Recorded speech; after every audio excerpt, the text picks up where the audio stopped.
الحمد لله وكفى وسلام على عباده الذين اصطفى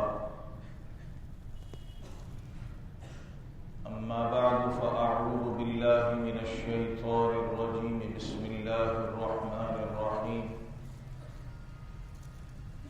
وقال النبي صلى الله تبارك وتعالى عليه وسلم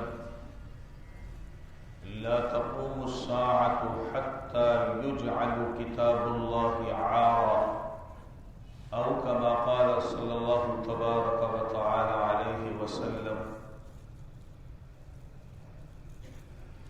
حضور اکرم صلی اللہ علیہ وسلم کی احادیث طیبہ میں سے ایک حصہ تلاوت کیا ہے۔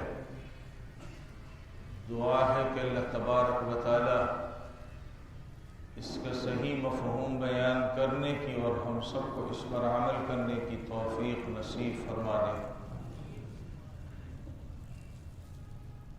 گزشتہ چند جمعوں سے حضور اکرم صلی اللہ علیہ وسلم کی بیان کردہ وہ علامتیں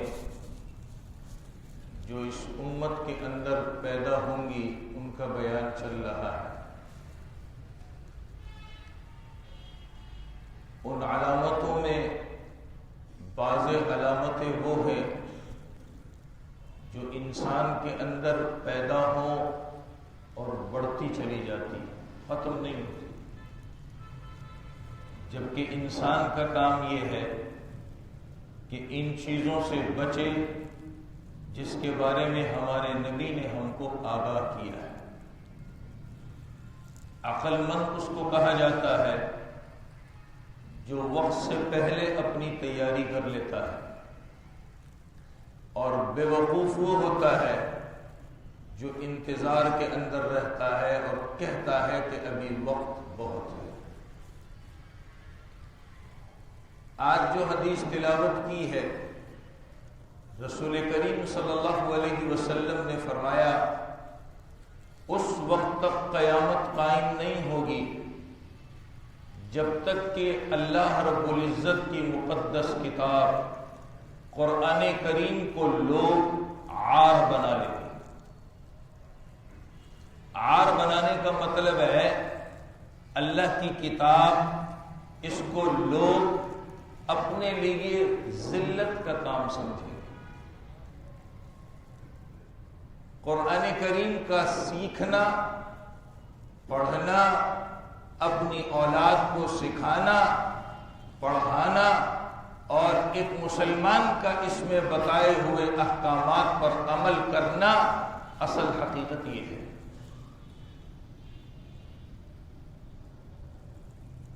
لیکن اس امت کے اندر اس کتاب اللہ کے بارے میں جو فتنہ قائم ہوگا وہ نبی نے 1400 سال پہلے ہم کو بتا دیا، اور واضح طور پر فرمایا کہ اس وقت تک قیامت قائم نہیں ہوگی جب تک کہ لوگ کتاب اللہ کو عار، ذلت کی چیز نہ بنا لیں۔ برا مت مانیے گا، میں تھوڑی حقیقت بولنے جا رہا ہوں۔ آج ہم اپنی اولاد کے لیے جتنی تعلیم کی فکر اسکول کالج کی کرتے ہیں اللہ کے کلام کی نہیں ہے۔ برا مت مانیے گا، ہم مسلمان ہیں اور مسلمان ہونے کے باوجود اللہ کی مقدس کتاب سے پہلو تہی کیے بیٹھے ہیں۔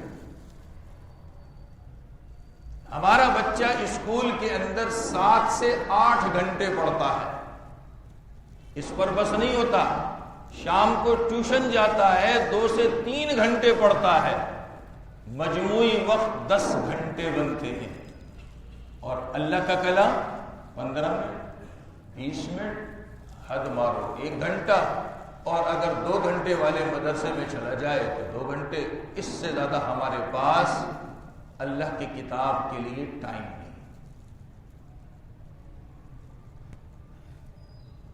اب ہماری سوچ یہ بن چکی ہے کہ اپنے بچے کو بڑی سے بڑی ڈگری دلواؤ، بالکل دلاؤ، کوئی انسان منع نہیں کرتا، بالکل دلاؤ، لیکن بچے کی گھٹی کے اندر کیا ڈالنا ہے اس سے ہم بہت پیچھے ہیں۔ بچے کی گھٹی کے اندر قرآن کریم ڈالنا ہے، اسے پتہ چلے میں کس گھر میں پیدا ہوا ہوں۔ آج ہمارے اسکولوں کا حال یہ ہے، ابھی دسمبر کا مہینہ گزرا ہے، بڑے فیشنیبل اسکول، برا مت مانیے گا، وہاں بچوں کو عیسائیوں کی جو ان کی ایک نشانی ہے، وہ لال مخصوص کپڑے، مخصوص ٹوپا، وہ پہن کر فنکشن میں آنے کے لیے کہا گیا۔ کیا ہے؟ ہم مسلمان ہونے کے باوجود اسلام کی تعلیمات سے دور ہیں۔ یہ عیسائیوں کی علامت ہے۔ میرا بچہ مسلمان گھر میں پیدا ہوا ہے، الحمدللہ میں بھی کلمہ پڑھتا ہوں، میں نے اپنے بچے کو بچپن میں کلمہ پڑھایا، ابھی بھی پڑھا رہا ہوں، اور اب میں عیسائیوں کی علامت کو اپنے بچے کے جسم کے اوپر لے کے آؤں گا۔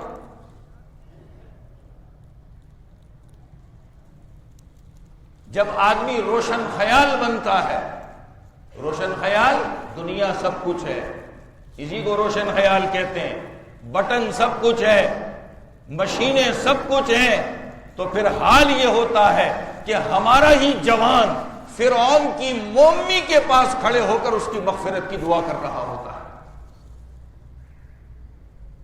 قرآن کیا کہتا ہے؟ ہم نے اس کی لاش کو تمہارے لیے عبرت بنا کر سمندر سے باہر پھینکا ہے۔ قرآن کہہ رہا ہے ہم نے اس کی لاش کو تمہارے لیے عبرت بنا کر باہر پھینکا ہے، اور ہمارا مسلمان روشن خیال فرعون کی مومی کے پاس کھڑا ہو کر کے اس کی مغفرت کی دعا کر رہا ہے۔ کدھر ہے اسلام؟ کدھر ہے اسلام؟ حضور اکرم صلی اللہ علیہ وسلم مدینہ میں مسلمانوں کا سب سے بڑا دشمن عبداللہ بن ابی بن سلول، جس کو منافقوں کا سردار کہا جاتا ہے، اس کے جنازے کے پاس آ گئے۔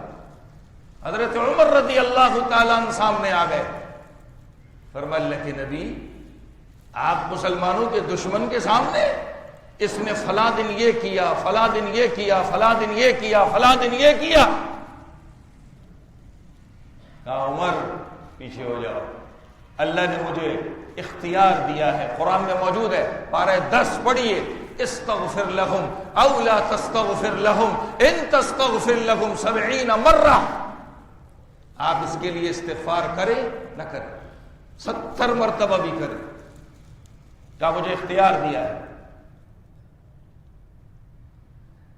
لیکن کچھ ہی وقت کے بعد حضرت جبریل آسمان سے تشریف وحی لے کر کے آتے ہیں، فرمایا وَلَا تُصَلِّ عَلَيْهِمْ، ان میں سے کوئی مر جائے نہ ان کے جنازہ پڑھنا ہے نہ ان کی قبر پہ کھڑا ہونا ہے۔ لَا تُصَلِّ عَلَىٰ أَحَدٍ مِّنْهُمْ مَاتَ أَبَدًا وَلَا تَقُمْ عَلَىٰ قَبْرِهِ، نبی نہ کہ ان میں سے کسی کا جنازہ آپ پڑھ سکتے ہیں نہ کسی کی قبر کے پاس کھڑے ہو سکتے ہیں۔ حضرت علی رضی اللہ تعالیٰ عنہ کے سامنے ایک جوان اپنے مشرک ماں باپ کے لیے استغفار کرنے لگا، مشرک ماں باپ کے لیے استغفار کرنے لگا۔ حضرت علی نے فرمایا تجھے نبی کا فرمان پتہ نہیں ہے؟ اللہ کا حکم پتہ نہیں ہے؟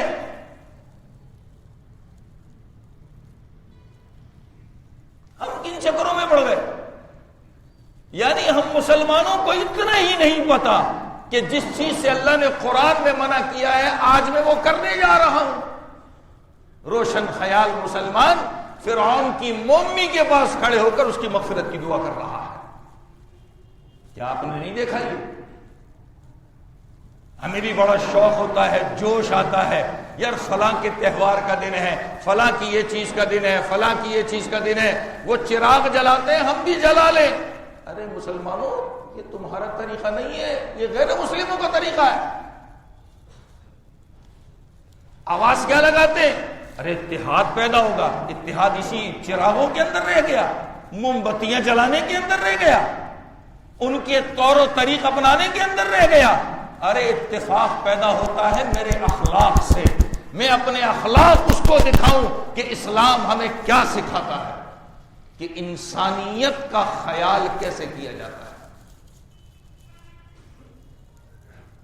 آج میرے مسلمان گھرانے کا بچہ 25 دسمبر آ جائے تو وہ عیسائیوں کا لال لباس پہن کر کے اسکول جا رہا ہے۔ ہم خوش ہیں، کیوں جی؟ اسکول میں آج تہوار ہے۔ حضرت عدی ابن حاتم رضی اللہ تعالی عنہ بہت بڑے آدمی، صحابی رسول ہیں، نبی نے بڑی محبت اور اکرام کا معاملہ کیا، اپنے گھر لے گئے، عزت سے بٹھایا۔ مسلمان نہیں تھے، گھر میں لے جا کر بٹھایا، عزت کے ساتھ بٹھایا۔ کہا کیوں بھاگتا ہے اس کلمے سے؟ کیا اللہ کے علاوہ کی کوئی اور بھی معبود ہے؟ عدی ابن حاتم کہہ چکے یا رسول اللہ کوئی بھی نہیں۔ کہا پھر کیوں بھاگتا ہے اس سے؟ کیوں بھاگتا ہے؟ اللہ کی شان، مسلمان ہو گئے۔ ایک دن نبی کی خدمت میں حاضر ہوئے، عیسائیت سے مسلمان ہوئے تھے، گلے کے اندر سلیب پڑی ہوئی تھی، سلیب۔ نبی نے فرمایا اس بت کو اپنے گلے کے اندر سے نکال دے۔ آج میں اپنی اولاد کو سلیب والے کپڑے پہناتا ہوں، میں جوان سلیب والی کیپ اپنے سر پہ لگاتا ہوں۔ وہ ہندوؤں کا طریقہ کہ ہاتھوں کے اندر تاگے کے، پیتل کے، لوہے کے اور کسی چیز کے کڑے ڈالتا ہوں، پاؤں میں بھی ڈالتا ہوں، گلے میں بھی ڈالتا ہوں، ہاتھ میں بھی ڈالتا ہوں۔ کس بات کا مسلمان ہے؟ کس بات کا مسلمان ہے؟ کیا ان کڑوں کے ڈالنے سے ہم ملنگ بن جائیں گے؟ اللہ کے قریب پہنچ جائیں گے؟ نبی کو نہیں پتا تھا کہ حضرت عدی ابن حاتم کو کہہ رہے کہ اپنے گلے سے اس بت کو نکال دے، اور اس بت کو اپنے سینے سے لگا رہا ہوں۔ اور کتنے ہمارے جوان معذرت کے ساتھ انہی ٹی شرٹوں کے ساتھ، انہی کیپوں کے ساتھ نماز بھی پڑھ رہے ہو، اللہ کو سجدہ کر رہے ہو، یا اس کیپ کے اوپر جو سلیب بنی ہوئی ہے اس کو سجدہ کر رہے ہو؟ کبھی سوچا ہے؟ جب ہم نے نعرہ لگایا نا، ارے پردہ اور یہ ایمان اور یہ محبت دل میں ہوتی ہے، بس وہ پھر دل کے اندر ہی رہ جاتی ہے۔ ہم اوپر سے پھر غیر مسلموں والے کام کرتے ہیں، وہ دل کے اندر ہی رہ جاتی ہے، ہمیں ہوش ہی نہیں، ہمیں ہوش ہی نہیں ہے ہم کیا کر رہے ہیں۔ جو ہم کر رہے ہیں وہی اپنی اولاد کے اندر منتقل کر رہے ہیں۔ آج ہماری اولاد قرآن کی تعلیم سے دور ہے۔ 25 منٹ، آدھا گھنٹہ، گھنٹہ، 2 گھنٹے قرآن پڑھا لینا کمال نہیں ہے۔ الٹا کیوں نہیں کرتے کہ 10 گھنٹے ہم اپنے بچے کو قرآن پڑھائیں اور اسکول کی تعلیم 2 گھنٹے دیں؟ الٹا کیوں نہیں کرتے؟ اگر ہم پکے سچے مسلمان ہیں تو الٹا کیوں نہیں کرتے کہ اپنے بچے کو قرآن کی تعلیم 10 گھنٹے دیں اور اسکول کی تعلیم 2 گھنٹے دیں؟ یہ میں کیوں کہہ رہا ہوں؟ بخدا اللہ کے گھر میں بیٹھا ہوں، اگر ہم الٹا کر دیں اس قرآن کی برکت سے اللہ 2 گھنٹے میں ہمارے بچے کو اسکول کا بہت کچھ سکھا دیں گے۔ دلیل سنو، نبی کریم صلی اللہ علیہ وسلم کے پاس غیر مسلم بادشاہ خط لکھتے تھے۔ اب کبھی عبرانی زبان میں ہوتا تھا، کبھی سریانی زبان میں ہوتا تھا۔ مسلمان صحابہ اس زبان کو نہیں جانتے تھے، تو مشکل میں اللہ کے نبی یہودیوں کو بلاتے کہ تمہاری کتاب اسی زبان میں ہے، یہ خط پڑھ کے بتاؤ کہ ہمیں کیا لکھا گیا ہے، کیا لکھا گیا ہے۔ اب وہ پڑھ کے سناتے، پھر جواب لکھوانا ہوتا تو اللہ کے نبی ان سے لکھواتے۔ ایک وقت آیا نبی نے کہا میں ان یہودیوں سے امن میں نہیں ہوں، ان کی شرارتیں بہت تھیں، شرارتی لوگ تھے، آج بھی شرارت کر رہے ہیں دنیا میں۔ آج بھی شرارت کر رہے ہیں دنیا میں، شرارتی لوگ ہیں. کہا میں امن میں نہیں ہوں، میں اپنے الفاظ میں سنا رہا ہوں. پتہ نہیں یہ سچ بھی لکھتے ہیں میری طرف سے یا جھوٹ لکھتے ہیں، اور جو انہوں نے لکھا ہے وہ سچ پڑھ کے بتاتے ہیں یا جھوٹ پڑھ کے بتاتے ہیں. صحابہ کے سامنے کہا ارے تم میں کوئی تیار کیوں نہیں ہو جاتا کہ یہ ان کی زبان سیکھ لے.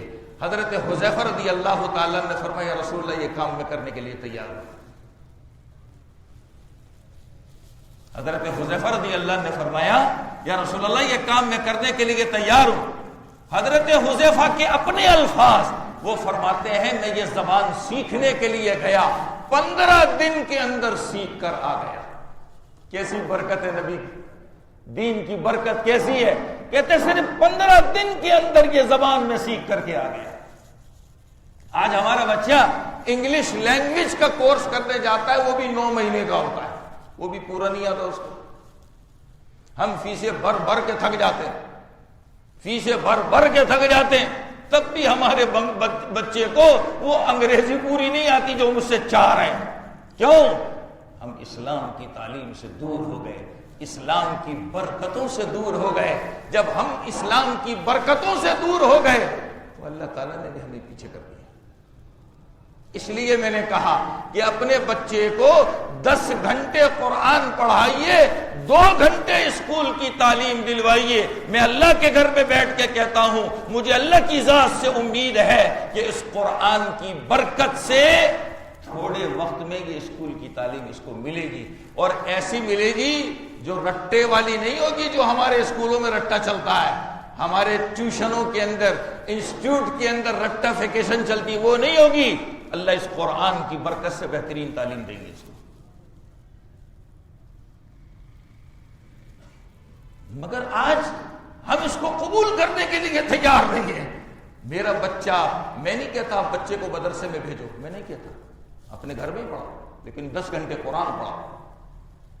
میں نہیں کہتا آپ کو مدرسے میں بھیجو، نہیں کہتا مولویوں سے تنگ ہو جاؤ، کوئی مسئلہ نہیں ہے، ہمیں اس کی فکر ہی نہیں ہے.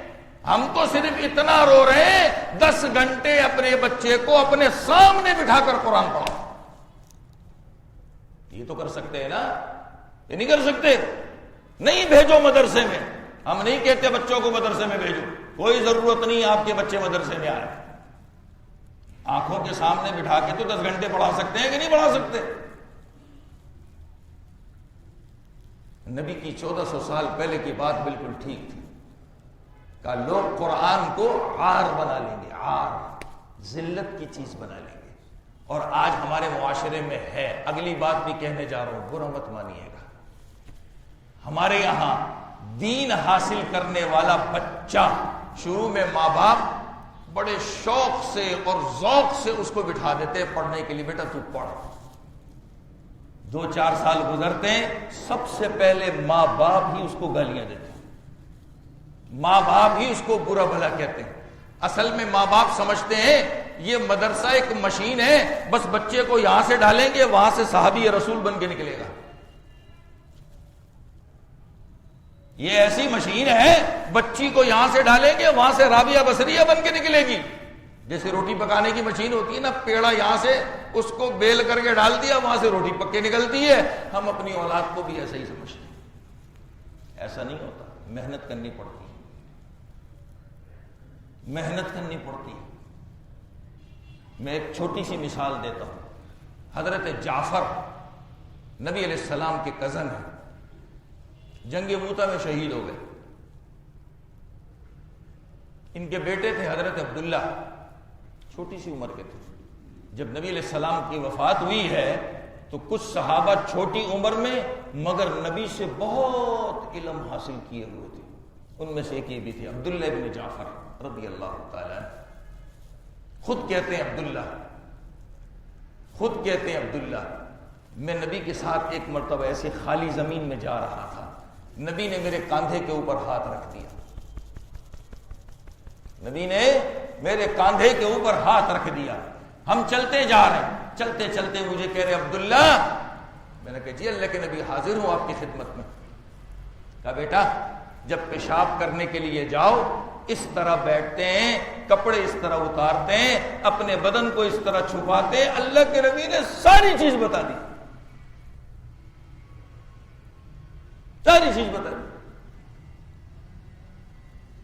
حضرت انس بن مالک رضی اللہ تعالیٰ عنہ 10 سال کی عمر میں نبی کے پاس لائے گئے.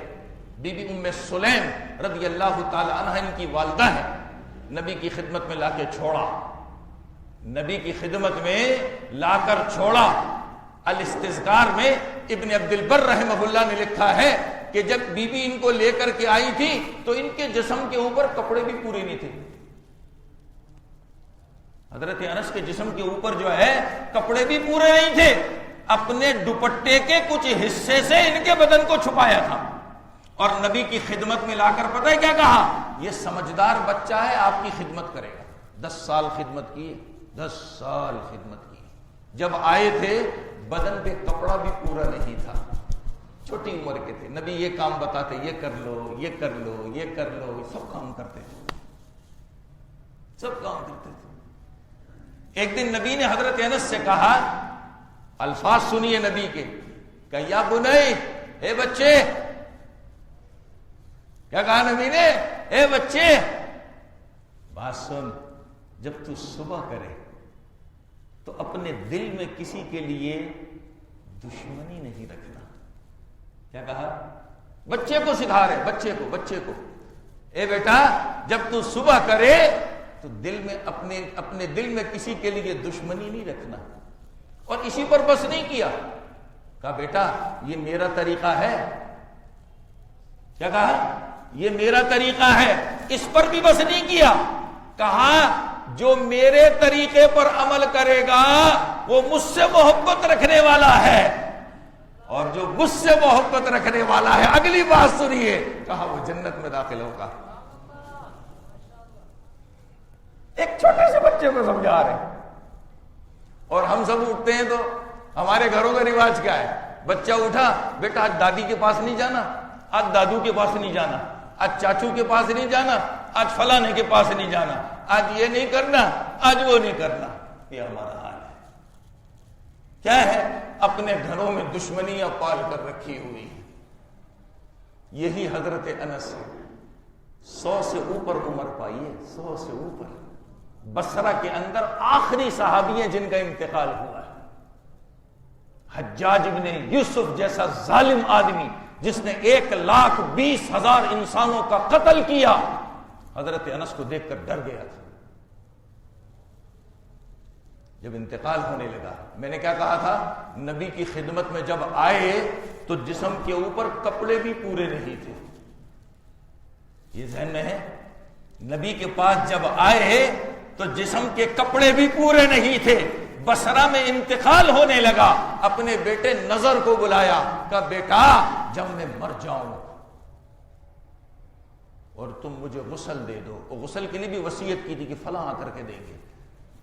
جب مجھے کفن پہناؤ، دیکھو نبی کا یہ چھوٹا سا عصا میرے پاس ہے جس کے سہارے نبی چلتے تھے، اور نبی کے یہ تھوڑے سے بال ہیں میرے پاس، حجۃ الوداع میں تقسیم ہوئے تھے. کہا جب مجھے کفن دے دو تو میرے سینے کے اوپر نبی کی یہ لاٹھی اور نبی کے بال رکھ دینا اور پھر مجھے کفن دینا. نبی کی خدمت میں آئے تو جسم کے کپڑے بھی پورے نہیں تھے، اور دنیا سے جب جا رہے ہیں تو نبی کی 2 امانتیں ساتھ لے کر کے جا رہے ہیں. ہمارے پاس کیا ہے؟ یہ سب کیوں ہے؟ ہم اتنی پستی کے اندر کیوں ہیں؟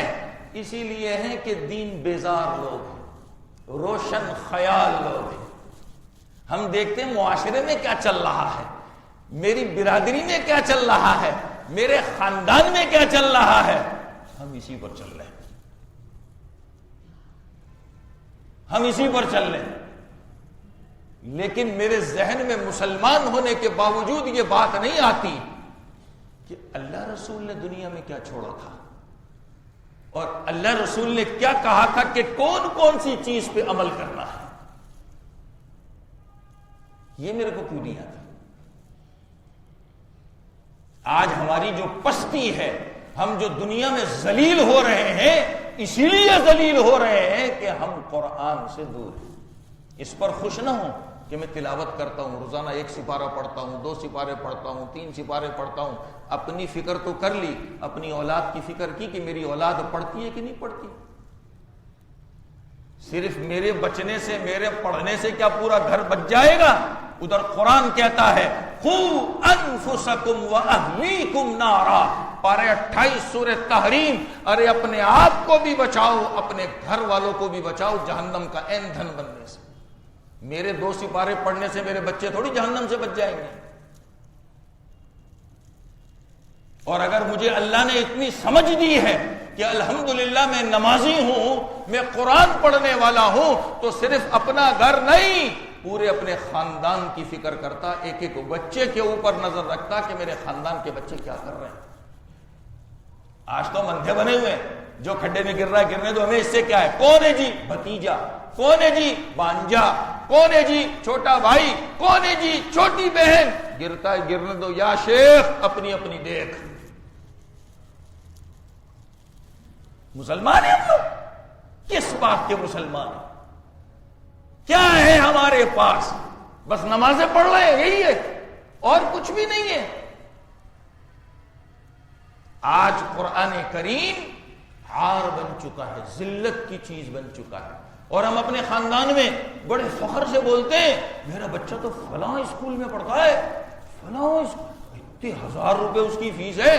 5 ایک صاحب مجھے آئے بڑے فخر سے کہنے لگے میرے بچی کا داخلہ کرا ہے، ان کی نواسی تھی، 25 لاکھ روپے جو ہے ایڈمیشن فیس تھی. میں نے کہا ماشاءاللہ. اور مہینے کی فیس 2 لاکھ روپے. حاصل کیا کرے گی؟ میں نے کہا قرآن پڑھ لے گی. اب چپ ہو گئے. میں بھی تو پاگل آدمی نا تھوڑا سا. میں نے کہا قرآن پڑھ لے گی. اب چپ ہو گئے. تو یہ 25 لاکھ روپے ہم کہاں جھونک رہے ہیں؟ کدھر ڈال لیں؟ صرف ABCD پڑھنے میں اور بچے کو ٹیونکل پڑھانے میں بس. اور مہینے کی 2 لاکھ روپے، سالانہ 24 لاکھ روپے فیس بھر رہے ہیں. کس لیے بھر رہے ہیں؟ کہ میرا بچہ جنت میں ٹیونکل پڑھتا ہو جائے گا. حدیث میں آتا ہے نبی نے فرمایا میری امت جب چلے گی تو لا الہ الا اللہ پڑھتے ہوئے چلے گی. حشر کے لیے جب قیامت میں اللہ کے پاس جائے گی، انبیاء کہیں گے رب سلم سلم، اے اللہ ہم سب کو بچا، ہم سب کو بچا. نبی نے اس امت کے بارے میں فرمایا، اور کسی نبی نے اپنی امت کے بارے میں نہیں فرمایا. کسی نبی نے اپنی امت کے بارے میں نہیں فرمایا. نبی نے اس امت کے بارے میں فرمایا میری امت جب روز محشر اللہ کے حضور قیامت کے لیے جائے گی تو کہے گی لا الہ الا اللہ، لا الہ الا اللہ. اور جس کا باپ 24 سے 25 لاکھ روپے فیس بھر رہا ہے تو وہ ٹنکل پڑتا ہوا جائے گا. میری باتیں بہت بری لگ رہی ہوں گی مجھے معلوم ہے، مگر ہم مسلمان ہونے کے باوجود اصلیت کھو چکے ہیں. میں اسکول کی تعلیم کا مخالف نہیں ہوں، بالکل مخالف نہیں. میں کہتا کیا ہوں ابھی تھوڑی دیر پہلے میں نے کہہ دیا. آج ہمارا بچہ اسکول اور ٹیوشن سمیت 10 گھنٹے پڑھتا ہے. قرآن آدھا گھنٹہ، 1 گھنٹہ، 2 گھنٹے پڑھتا ہے. اس کو الٹا کر دو. بس اتنے کہنے کے لیے یہ سب باتیں کہہ رہا ہوں اور کچھ نہیں. الٹا کر دو. مجھے اللہ کی ذات سے امید ہے کہ اس قرآن کی برکت سے دنیا کی ڈگریاں میرا بچہ تھوڑی مدت میں حاصل کر لے گا. MA 16 سال میں کرتے ہیں نا، MA 16 سال میں کرتے ہیں تب جا کے MA کی ڈگری ملتی ہے. میرا ایک شاگرد میں آپ کے سامنے برملا کہتا ہوں، اس نے ماسٹر کی ڈگری صرف 8 سال میں لی. سب سے پہلے اس کے باپ نے اس کو حافظ بنایا. کہاں پڑھا وہ بھی مجھے معلوم ہے. سب سے پہلے اس کے باپ نے حافظ بنایا. جب حافظ بنا تو اس کی دین کے لیے بڑے لوگوں کے پاس بٹھا دیا، بیٹا ان سے دین سیکھ. میرے سامنے اس بچے نے 8 سال میں ماسٹر کی ڈگری کی. ہم نے سمجھا نہیں ہے دین کو، ہم نے دین کی حقیقت پہچانی نہیں ہے، اس لیے ہم دور ہیں. آج ہمیں فخر دنیا کی تعلیم پر ہے. خوب دلواؤ اپنے بچوں کو، جتنی دلوا سکتے ہو دلواؤ. پاکستان میں بھی دلاؤ، باہر ممالک میں بھی دلاؤ، مگر پہلے دین دے دو. قیامت میں اگر خدا پوچھے کہ بندے کیا لے کر کے آیا ہے، تو کم از کم میرا بچہ کہہ تو دے کہ میرے باپ نے مجھے قرآن کی تعلیم دی تھی، دین کی تعلیم دی تھی، اللہ اسی دین پر زندگی گزار کر کے آیا ہوں۔ کم از کم یہ تو میرا بچہ کہہ دے، یہ تو میرا بچہ کہہ دے۔ تو بات یہاں سے شروع کی تھی، نبی نے فرمایا لا تقوم الساعہ حتی یجعل کتاب اللہ عارا، قیامت اس وقت تک قائم نہیں ہوگی جب تک کہ یہ امت کتاب اللہ قرآن کو ذلت عار کی چیز نہ بنائے۔